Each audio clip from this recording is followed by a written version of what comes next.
For all of you that don't know me, I'm Matt's dad, Curtis. And I suppose I have to preface my remarks with the instructions that I had received. Keep it short, keep it short, and no dad jokes.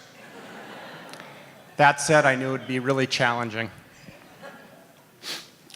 First and foremost, on behalf of Laura and I and Mark and Linda, and especially Matt and Carly, thank you all for being here to share the day. By my very unofficial tally, family and friends are here from 13 states, and not to minimize the locals with road construction and freeway closings, it's testament to the commitment to the entire group assembled.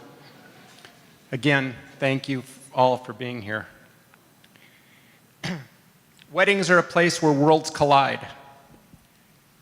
Childhood friends, relatives, college friends, business and workplace friends, family friends. And judging from this group here, Matt and Carly have a big world. We're really blessed to have this entire group assembled. Again, thank you all for being here. As I thought about these remarks this morning, it became very obvious how thankful we really are. Matt, thank you for bringing Carly into our lives.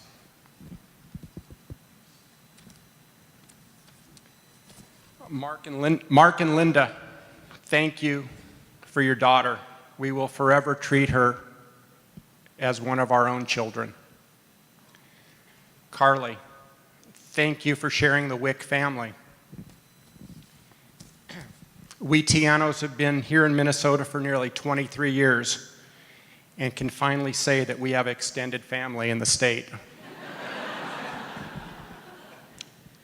Lastly, I'm thankful that my work is done and the moniker that was bestowed upon me, Wedding Kurt, can be retired. Please enjoy the evening. And again, thank you for being here. Please raise a glass to Matt and Carly and to everyone assembled. Thank you. Hi, everyone. All right. First, I want to say thank you to Mark and Linda and Lauren Curtis. This wedding is absolutely amazing. Yeah. Okay. My name is Katie. Carly and I have known each other since we were 2. Throughout the years, she has come to mean everything to me. We have shared a lot of tears and a lot more laughter. I know I wouldn't be the person I am today without her. Ever since we met, Carly and I have been making memories. One of my absolute favorites happened on the way to preschool. Carly, I know I'm putting you on the spot, but I need your help with something.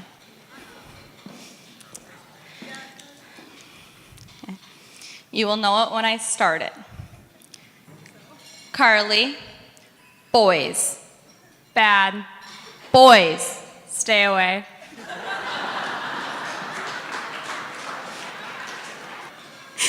You see, Mark taught us about boys at a very young age.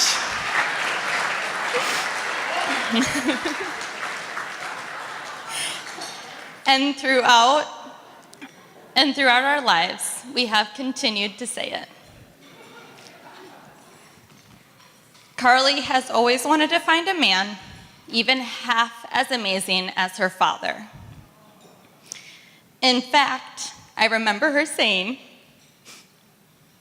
"I will compare every man to him."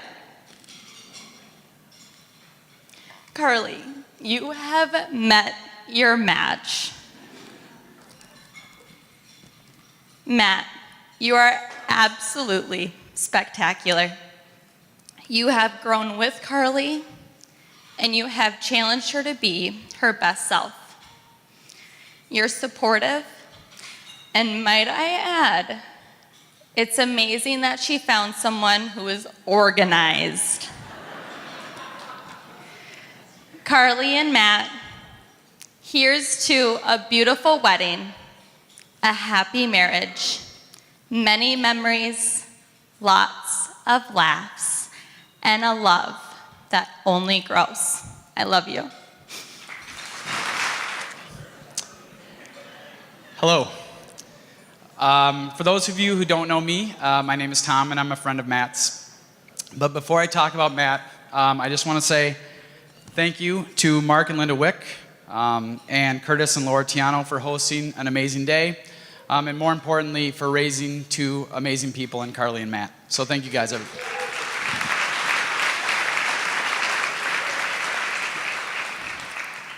I've known Matt for a long time, not since we were 2, but a pretty long time. We both went to Northfield High School together, and we both attended St. Olaf College. But because I was a couple years older than Matt, we weren't very close when we were in school. That all changed about 6 or 7 years ago when Matt and I were both in our mid-20s. We were both living in Uptown. We were both single. And we both thought the absolute best way to meet our future wives was to go out to the Uptown bars every weekend. For those of you who have not had the pleasure of hitting the town with single Matt, I think it's important just to give you guys a little idea of what it's like on a pretty typical Saturday night. The first thing we do is when we walk into a bar, we do what we called a lap. Okay? What that means is you walk around the perimeter of the bar to get a quick view if there's any maybe eligible groups of women who would maybe be interested in talking to us. The most important thing that you have to remember when you're doing a lap is that you don't want anyone to know you're doing a lap. So you need to, kind of walk with purpose, maybe act like you're going to meet somebody or you're talking to somebody. Basically anything to not look creepy, which can be kind of a challenge for Matt sometimes.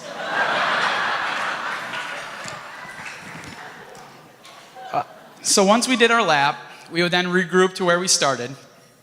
And this is where we would start workshopping our opening lines and really just overthinking every way the conversation could ever go. This would take about 30 to 45 minutes.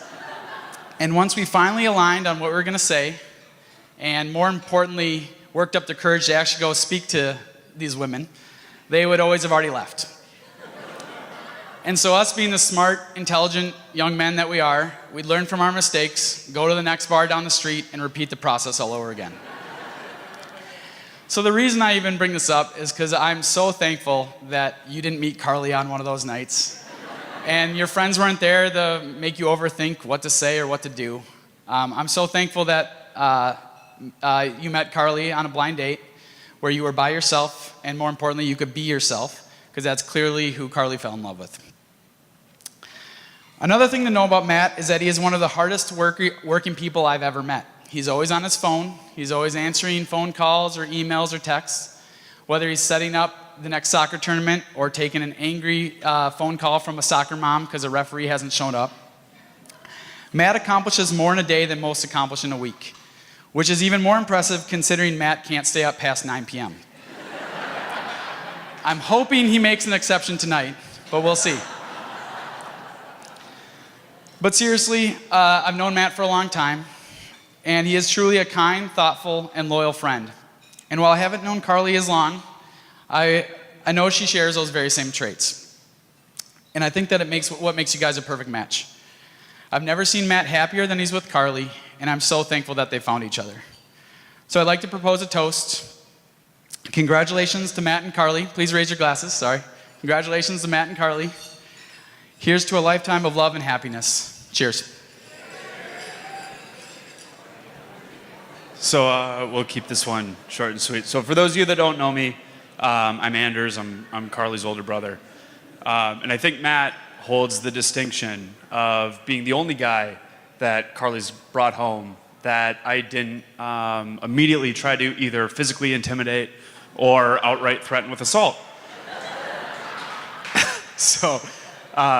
But from the first time we all met Matt, we knew that this was something special. Those of you who know me know that I also studied philosophy in college. So if you'll hang with me for a second on the theme of meeting your match, there's a story from Greek philosophy that comes to mind. So Socrates, he's out one night drinking at a house party, as he often was. And as he often was, he's asking people to define things and really drilling into these issues. And so at this particular party, he's asking, the fellow partygoers their definition of love. And, people kind of go through and give some, okay answers. And he gets to Aristophanes. So Aristophanes says, if you want to understand love, you have to take it back to the beginning. And Aristophanes believed that at the beginning of the time, humans had 4 arms, 4 legs, and 2 heads, which is an interesting sight. But those humans were so powerful that the gods had to come along and split them in half. And that we spend our entire lives looking for that other half. And the reason I thought about that in terms of the two of you is because when you find that other half, there's nothing more powerful. And for all of us who have been around you, to see the two of you grow together as a couple, to see you challenge each other, to see you push each other, to see Matt start his own business, to see Carly do all the great work that she does. I think that idea of finding your match and nothing being more powerful really rings true. So I think I speak for everybody here when I say that we are extremely excited to see what the future holds for the two of you. We know you're not done yet. And if you could all please raise a glass to the new couple. Cheers.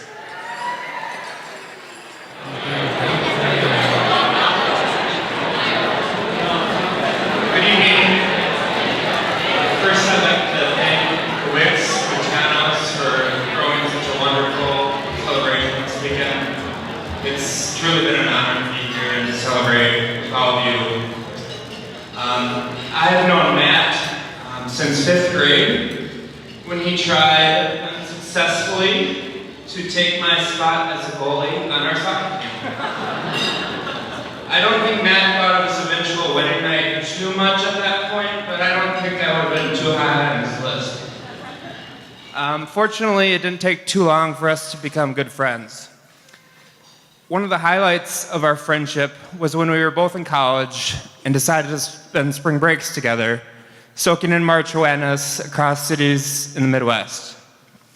There would be Matt, intently watching Coach Bob Huggins' every move. There would be me, arm wrestling with a random family from Missouri. And there would be Matt, long asleep, as I drove through rural Illinois, thinking about how much fun we just had. For all you who have driven with Matt, you know why I was driving. One of the things I most admire about Matt, like Tom, is his ambition. Whether it be boldly sneaking past ushers to get good seats at a ball game, devising an elaborate scheme to beat his high school nemesis in cards, or starting his own successful business, I've always admired how hard he works and how he almost never gives up. The one thing I'm glad he gave up on is online dating. Despite our rocky start back in 5th grade, a few years ago, I'd become the trusted yet unfortunate friend who he would complain to about his dates. Almost always, that text came within the date's first 10 minutes, with Matt trying to figure out how to end the date as soon as possible and as politely as possible. If Matt's one thing, he's decisive. Fortunately, that period didn't last long, and Matt was soon set up on a blind date with Carly. After 2 hours had passed that night, without me receiving a text, I had high hopes. 2 days later, Kristen and I made plans to go out to dinner with Matt to hear about his date with Carly. Before heading out, Matt came over to our house and raved about how much fun he had, and how excited he was to see Carly again. Being decisive, he decided to invite Carly too. Now, it had already snowed 6 inches that day, with 6 more inches to come, so we didn't really expect Carly to make it. But, notwithstanding the blizzard, the short notice, and that Carly had just met Matt 2 days ago, she came. And it was immediately clear they had something special. Having been friends with Matt for so many years, it was an added bonus that Carly was on time and that she was actually able to drive through the snow. In the last 2 years, we've gotten to know Matt and Carly well. We see how easy their conversations are, how much they care about each other, and how well they balance each other out. We're all so happy you found each other, and we can't wait to celebrate your marriage today and for years to come. Join me in cheering to them one more time.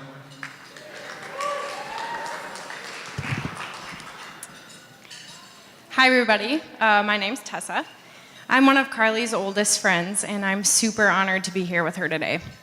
I was trying to think of my first memory of Carly, and it was in 6th grade when she broke her arm at the Y, and she would show up to school with her hair down and scraggly, and she would need help with a ponytail. And at some point, I must have helped her, and that ponytail turned into one of my most important friendships. We have spent summers playing soccer together, mornings walking around the lakes, afternoons with me being dragged to Goodwill, and evenings staying up or with Carly falling asleep while we're watching a movie.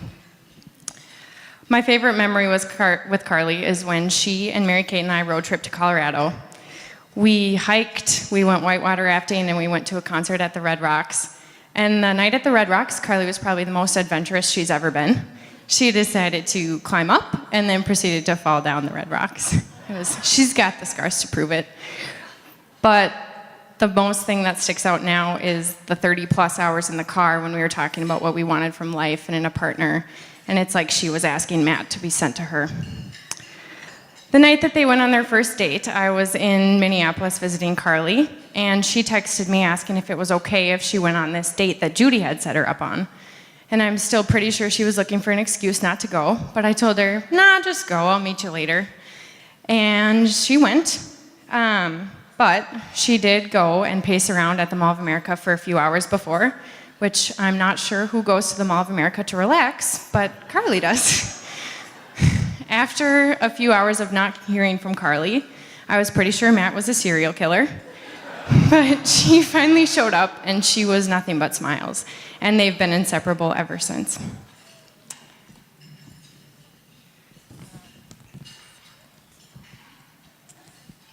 And then, sorry.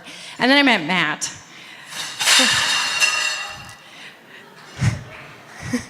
And it was very exciting. Just kidding. The first time I met Matt, I'm pretty sure he spaced out that whole night because he had to meet Mark later that night. And as you all now know, Mark is the man who had us all repeating, boys, bad, boys, stay away. I met Matt here and there a couple of times, but then eventually I had my first Matt experience. I had bought a table for my new apartment, and I forgot that I live on the top floor and I don't have an elevator, and the table was super heavy. So I texted my trusty friend Carly to come and help me bring it in, and she said, no, I'm not available, but Matt is. Call him. And sent me Matt's number, and I made the decision that I was not going to call Matt. But Matt texted me and asked for my address and showed up and helped me. And I tried to shoo him out the door, and he looked at me and said, well, aren't we gonna build it? And he stayed with me in my 100-degree, no air-conditioned apartment and helped me build it for a couple of hours. And that night, I learned a couple of things about Matt, that he's handy, and that he was the person that I was okay with Matt being with, or Carly being with, sorry. But now, only one of those things is still true. I now know that Matt is not handy at all. Since then, Matt has become one of my closest friends. We've spent mornings going to breakfast while Carly's been asleep, or going out with friends while Carly's been asleep. There's a theme here tonight if you guys can't see. But what I'm most thankful for is the happiness that you've brought to Carly's life. Carly and Matt, the two of you have gone through some of the most difficult and happiest times of your life together. And the way that you support each other unconditionally is just inspiring. I can't think of a better match than you two. I'm super grateful to have you both as my best friends. And I think I speak for everyone here when I say we want you to stay up past your normal bedtime and dance with us tonight. But more importantly, that if the past couple of years are any indication of what you have coming, you two are going to have it pretty great. I love you both, and I wish you the most happiest of lives. So, everybody raise your glasses, please, to the new Mr. and Mrs. Tiano.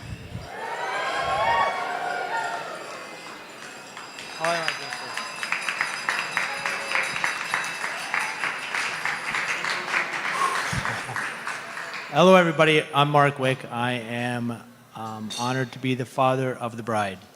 And I know fathers of the bride don't talk often. Last summer, I was at a wedding of good friends of ours, Bob and Kristen Ryan.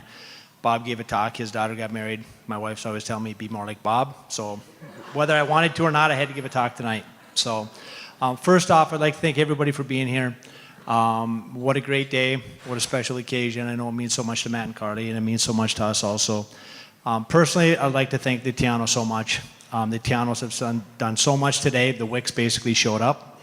The Tianos did all the work. And we couldn't be happier for the great times that we've had with the Tianos already and the great times to come. And I would just throw out a recommendation. If anybody is planning a wedding, I would definitely talk to Matt and, as we like to call him, Wedding Curtis. Everything's under control. For some reason, a lot of people that know me, our side of the family, have been very concerned about this day for me. I don't know why. It's not like this is the only thing I've had to think about for the last 546 days since Matt asked me if Carly could marry me. Couldn't marry me. The last 546 days when he asked if he could marry Carly. It was supposed to be 548, but he waited 2 days, which was a very good choice. And personally, I thought it went very well that day. And, or I think they were concerned that 495 days ago when they got engaged on March 28th, that I was going to be that guy that would tweet every 25 days, like 450 days to the wedding, 425 days to the wedding. I don't know why they thought that way. So I'm just fine. Everything will be good. They told me I should do notes, not on paper, technology. So I get some notes. Okay. Paul is at the Marriott downtown. That's my therapist. Sorry. He's in town. Meeting with Paul on Monday, meeting with Paul on Tuesday. You know what? Hold it. I'm going to go old school.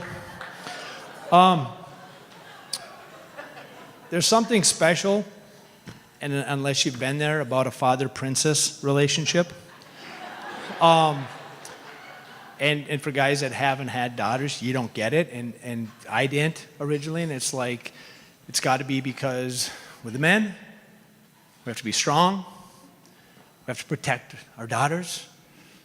As our young women, we have to be there for protection.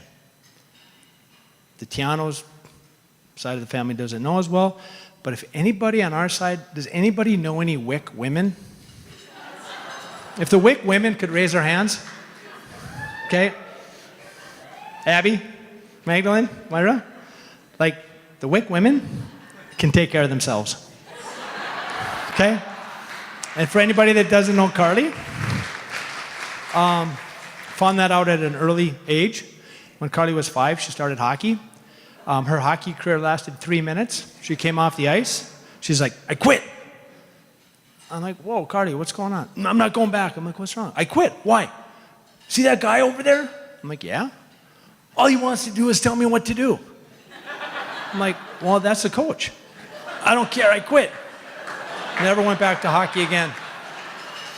And when she was 8, decided I'd take her to a Christina Aguilera concert.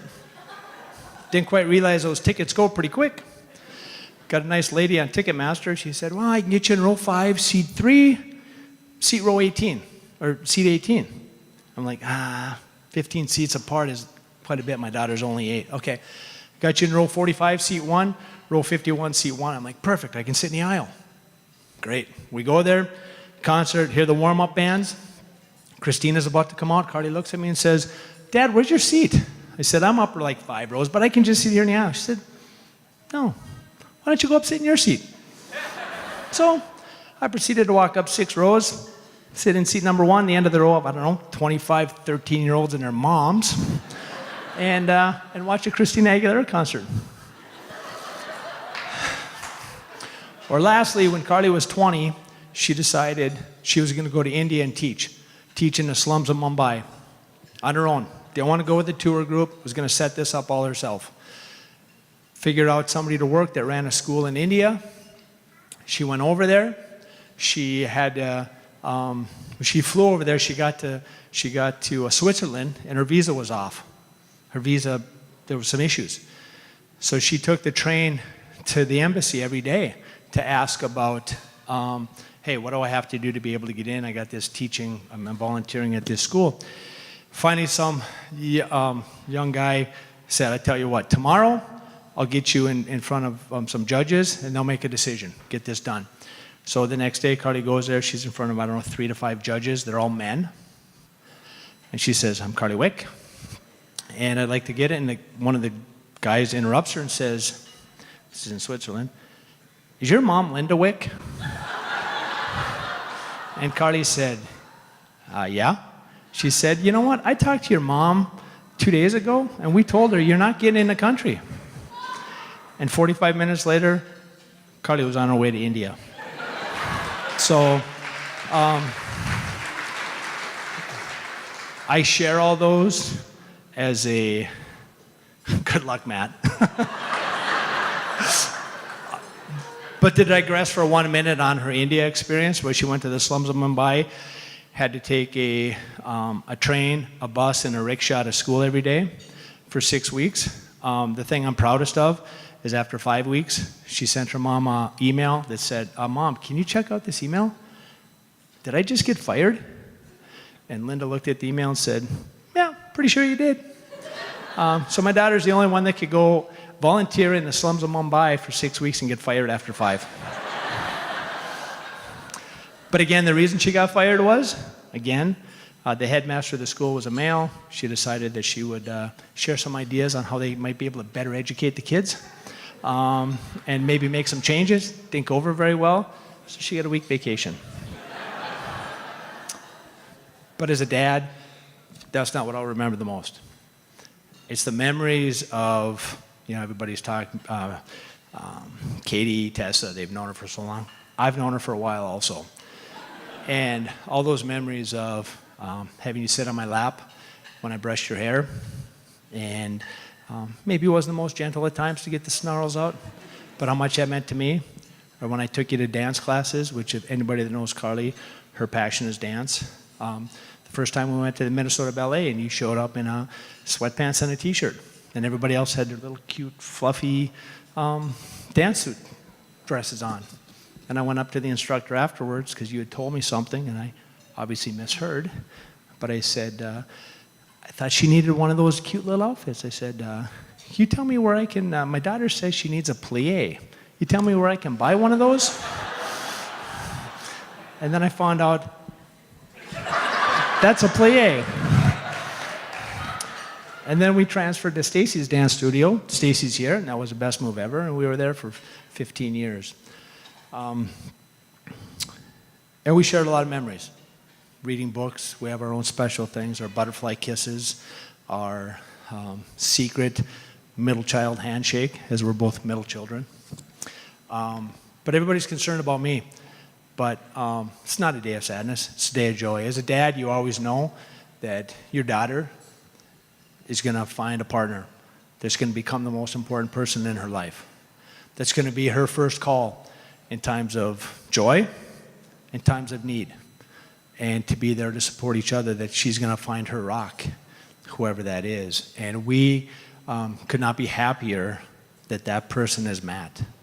because I've never seen the way that Carly looks at Matt and the way that they treat each other, the way they care for each other, the compassion they show, the support they show, the way they fight, but also the way they encourage each other and love each other, the most important.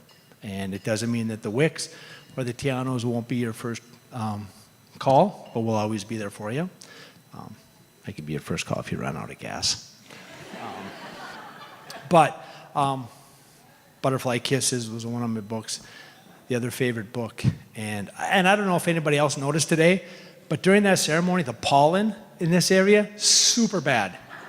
Like my allergies kicked up, bad, okay? But I just wanted to end with one of the books that Carly and I used to read, that I used to read to her. I'm not going to read the whole book, don't worry. Love You Forever. Started reading this to Carly when she was 2. It's about a mother. As her son grows up at 2, Carly told me, Dad, that's a very sexist book. I said, I know, but we'll read it anyways. Okay. But we changed it a little bit. So all I'm going to read is, all I'm going to say is the last page, and hope that she remembers that I will love you for always. I will love you. Let me try that again. I will love you forever. I will love you for always. As long as I'm living, my princess you'll be.